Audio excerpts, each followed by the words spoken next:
Welcome to our channel. If you want to activate the Cox Streaming App on your smart TV, follow these step-by-step instructions to start streaming live TV and on-demand content. Step 1. Turn on your smart TV and make sure it is connected to your home internet via Wi-Fi or Ethernet cable. Step 2. Navigate to your smart TV's app store, such as the Samsung Smart Hub, LG Content Store, or your TV's specific app marketplace. Step 3.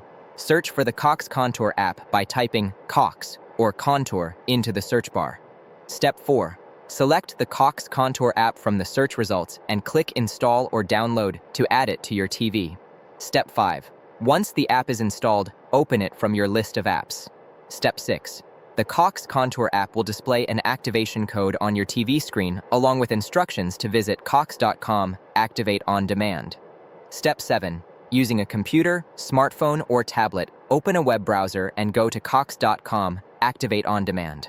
Step 8. Log into your Cox account using your Cox user ID and password. Step 9. Enter the activation code shown on your TV into the provided field on the website. Step 10. Click Activate or Submit to link your smart TV to your Cox account. Step 11. Return to your smart TV and wait for the Cox Contour app to refresh and display your available content. Don't forget to like this video and subscribe to our channel.